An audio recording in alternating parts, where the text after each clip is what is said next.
नमस्कार, मैं सत्येंद्र कुमार। आज हम लोग दिल्ली में हैं और दिल्ली में जो हैं राजेंद्र पाल गौतम, जो पूर्व सामाजिक कल्याण मंत्री रहे हैं आम आदमी पार्टी की तरफ से, उनके घर पे खड़े हैं क्योंकि आज उन्होंने एक आयोजन किया था। जिस तरीके से बाबा साहब के धम्म दिवस के दिन 22 प्रतिज्ञाएँ लेने पर जो उनको निशाना बनाया गया और बाद में उनको अपना इस्तीफ़ा देना पड़ा, तो उन्होंने एक आह्वान किया था जनता से। यहाँ से एक जातीय उन्मूलन जो है संकल्प यात्रा शुरू की गई थी, वो यात्रा का समापन हो गया है और हमारे साथ बहुजन शायर अभिषेक जाटव जी हैं जो आज उनके घर पे आए थे और इस यात्रा में भी शामिल हुए थे। उनसे बात करेंगे। सर, राजेंद्र पाल जी ने यह आह्वान किया था, इस घटना को आप कैसे देखते हैं, इस पर आपकी क्या राय है? सबसे बड़ी बात ये कि बड़ी विडम्बना की बात है कि जो प्रधानमंत्री, मैं तो झूठा कहूँगा उन्हें, जो प्रधानमंत्री विदेश जाके कर्जा इसी बात पे लेता है कि हम बुद्ध के देश से आए हैं, और वहाँ एक तरफ बुद्ध के मानने वाले लोगों से इतनी पीड़ा उनको कि इस तरह के हालात देश में पैदा हो गए कि 22 प्रतिज्ञाएं ना लेके पता नहीं जाने कैसा बवाल मचा दिया कि पूरे देश में भोकाल मच गया इतना बुरा। और टारगेट मैंने बार मैं किसी को बता रहा हूँ कि टारगेट राजेंद्र पाल गौतम नहीं हो रहे, टारगेट बाबा साहेब अम्बेडकर हो रहे हैं, क्योंकि 22 प्रतिज्ञाएं ली बाबा साहेब अम्बेडकर ने थी। ये तो दोहराया इन लोगों ने और तमाम लोग तो दोहरा रहे हैं। भाई मैं भी दोहराऊंगा। नहीं मानते हम ब्रह्मा विष्णु महेश को, नहीं उनमें आस्था रखते, नहीं पूजा पाठ में आस्था रखते, भाई नहीं हम पाखंडवाद को सुनिश्चित करते, नहीं बोलते हम झूठ, नहीं हम कामुक पापों को करते। ये तमाम प्रतिज्ञाएं हम भी लेंगे, पूरा देश लेगा। कहीं ना कहीं संविधान भी इसकी इजाज़त देता है कि आप किसी भी धर्म को मान सकते हैं और चाहे तो आप नास्तिक हो, किसी भी धर्म इजाज़त नहीं, लेकिन फिर भी इसको एक धार्मिक मुद्दा बनाया गया और एक धर्म का अपमान का विषय बना दिया गया।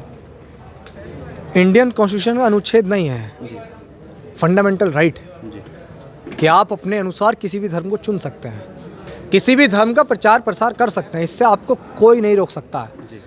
अब इंडियन कॉन्स्टिट्यूशन के हिसाब से हम चल रहे हैं, वो किसी को गलत लगे तो हमें, अगर वो किसी को गलत लगे तो हमें किसी का बाप भी नहीं रोक सकता उस गलत को करने से, क्योंकि भारतीय संविधान हमारे लिए सबसे बड़ा सर्वोपरि है, क्योंकि बाबा साहेब अम्बेडकर संविधान के रूप में ही जिंदा है।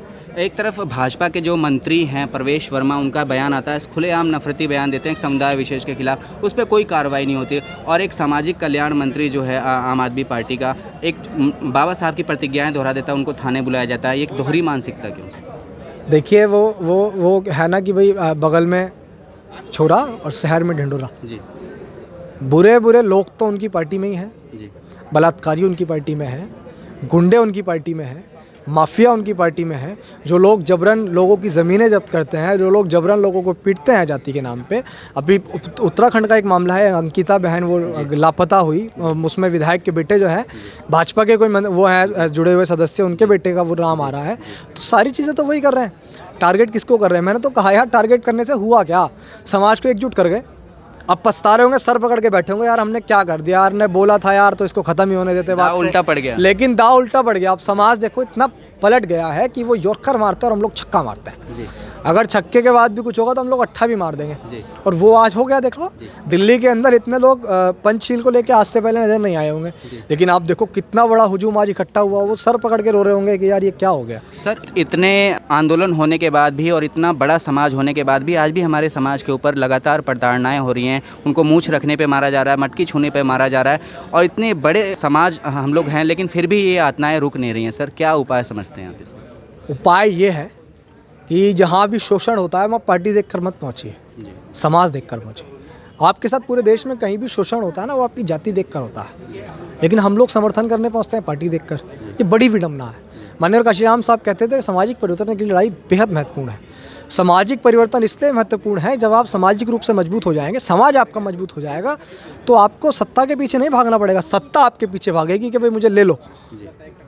सामाजिक परिवर्तन की लड़ाई बेहद महत्वपूर्ण है। और ये जो घटनाएं हैं, ये जो सारी चीज़ें, तमाम चीज़ें रुक जाएंगी उस दिन जिस दिन हम सामाजिक रूप से मजबूत हो जाएंगे। सर, आपने बहुत ही कम वक्त में सोशल मीडिया की दुनिया में भी और बहुजन समाज के अंदर भी एक बहुत बड़ा नाम बनाया। आप बहुत सुने जाते हैं, आपकी जो नज़्म है, आपकी जो कविताएं हैं, लोगों के द्वारा बहुत पसंद की जाती है। हमारे दर्शकों के लिए कुछ नज़्म अगर आप सुना सकें। मैं ज़रूर सुनाऊँगा। देखिए, सबसे पहली शायरी थी जिस शायरी ने समाज के बीच एक पहचान दी, वो शायरी ये थी कि हम अम्बेडकरवादी हैं बेटा, कि हम अम्बेडकरवादी हैं बेटा। जिस दिन औकात पे आ गए ना तो तुम्हारी सारी गर्मी झाड़ देंगे, और बाबा साहेब को गाली मत देना दोबारा, वरना हम भी कानून भूल गए ना तो जितनी तुम्हारी लंबाई है उससे दुगना ज़मीन में गाड़ देंगे। ये जवाब उन लोगों को था जो लोग बाबा साहेब अम्बेडकर को गलत बोलते थे, जो गालियाँ देते थे। इस शायरी के माध्यम से समाज ने पहचान दी। यकीन मानिए, जब सोशल मीडिया पे आए थे तो सीरियस नहीं थे, बस लाइक मिलती थी खुश हो जाते थे कि भाई लाइक कर रहा है समाज। लेकिन जब फ़ोन कॉल्स आए, ज़मीन पर उतर के कहीं जा रहे हैं लोग, सेल्फीज़ ले रहे हैं, उनकी सेल्फीज़ ने, उनके फ़ोन कॉल्स ने एक उम्मीद जगा दी और समाज को विश्वास दिलाते हैं कि आखिरी सांस तक, आखिरी तबके तक, समाज तक कैसे मान सम्मान स्वाभिमान पहुंचाया जाए, इसके लिए काम करते रहेंगे। सर कोई तराना, क्योंकि आपकी आवाज़ भी बहुत अच्छी है, कोई नज़्म इस तरह जो लोगों के दिलों को छू जाए। देखिए वो दर्द कि बाबा से अम्बेडकर ने कितना कुछ दिया। हो कभी कमर पे झाड़ू थी, गले में हांडी लटके थी। हो कभी कमर पे झाड़ू थी, गले में हांडी लटके थी। ये हम बिन शिक्षा रहते, कभी ये जुबान न खुलती थी। बेजुबान हम दलितों के भीम जी जुबान थे, ये भीम जी जुबान थे, ये आज भी हैं और हमेशा रहेंगे। हो कभी छप्पर में रहते, आज ये महल अटारी हैं। हो कभी तन भी ना ढकता, आज ये सूट सफारी हैं। परम पूज्य बाबा साहिब, बोधिसत्व बाबा साहिब, जग में महान थे, दुनिया में महान थे, ये आज भी हैं और हमेशा रहेंगे। क्योंकि ये नज़्म है, कविताएं हैं, गीत हैं, वो बहुत जल्दी लोगों के दिलों में घुस जाती हैं, असर कर जाती हैं और इससे एक बहुत बड़े पैमाने पर हमें एक मैसेज दिया जा सकता है। तो आगे क्या लक्ष्य रहेगा आपका समाज में? क्या आप ये जो मूवमेंट है बाबा साहब का, बुद्ध का, आप इसको चलाते रहेंगे? और इस ईमानदारी से बताएं, लक्ष्य हमने नहीं सोचा है, नहीं पता है मौत कब आ जाए। अगर लक्ष्य सुनिश्चित करके रखेंगे तो काम नहीं कर पाएंगे। बस सुबह उठते हैं, देखते हैं कि शोषण हुआ है तो पहुंच जाते हैं, वरना सोशल मीडिया है, सोशल मीडिया के माध्यम से समाज के बीच आवाज़ पहुंचा देते हैं, लेकिन लक्ष्य नहीं सोचा है भाई। मतलब तराना एक और सुना दीजिए ताकि। अब के सारी हदों से गुजर जाएंगे, हो मत समझना डराने से डर जाएंगे। उन लोगों के लिए जो लोग सोच रहे हैं कि भाई वीरेंद्र पाल गौतम को इस तरह की धमकियां देंगे तो वो डर जाएंगे, हम डर जाएंगे, जेल लाठी मुकदमे का डर ये निकल गया कि अब के सारी हदों से गुजर जाएंगे, हो मत समझना डराने से डर जाएंगे।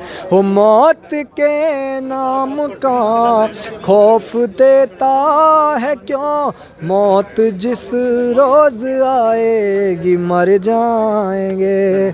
बहुत ही सुंदर, बहुत ही बढ़िया। अब मेरा मन तो कर रहा है आपको सुनते जाऊं, लेकिन एक आखिरी नज़म और फिर मैं आपसे विदा लूँगा। आपकी जो शब्द हैं, आपकी आवाज़ है, कहीं ना कहीं लोगों की चेतना जगाने का काम करते हैं, तो हम चाहते हैं कि हमारे दर्शक ज़्यादा से ज़्यादा सुने। ये उत्तर प्रदेश के लिए है। आते जाते हुए मौसम से भला क्या मतलब, दलितों के दर्द से योगी को भला क्या मतलब। आते जाते हुए मौसम से भला क्या मतलब, दलितों के दर्द से योगी को भला क्या मतलब। जिनका लक्ष्य ही मनुस्मृति को लागू करना, उस मोदी को संविधान से भला क्या मतलब।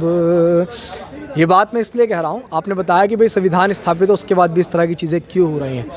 संविधान से प्रधानमंत्री बन गए हैं, लेकिन वर्तमान में वो राज स्थापित मनुस्मृति का करना चाह रहे हैं।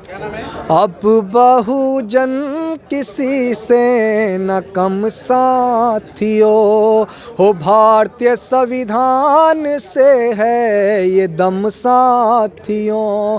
हो जिसकी तस्वीर से लोग डरते यहाँ, हो जिनकी तस्वीर से लोग डरते यहाँ, उन बाबा साहब के बच्चे हैं हम साथियों।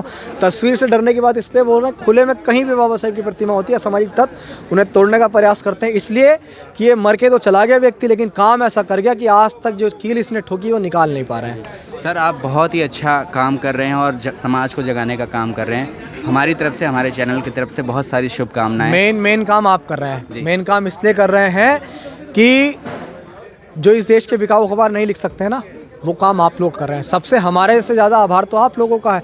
आप लोग नहीं हमारा लेंगे, कब हमें समाज पूछ रहा है। धन्यवाद जी भाई, जय। तो ये अभिषेक जाटव जी थे जो बहुत ही कम समय में जो है शोहरत को हासिल किया है, लोगों के द्वारा सोशल मीडिया पर इनको पसंद किया जा रहा है और बहुजन समाज के दिल में भी ये बसते हैं। और इनकी ये नज़्म के आखिरी लाइन के साथ ही मैं अपने इस कार्यक्रम को ख़त्म करूँगा कि अब ना बहुजन समाज किसी से कम साथियों। बाबा साहब ने जो हमें संविधान रूपी हथियार दिया है, हमें अधिकारों के लड़ने के लिए उन्होंने इतना संघर्ष किया, अपने बच्चों तक की जान गंवाई, और आज भी हमारे समाज में जातिवाद है।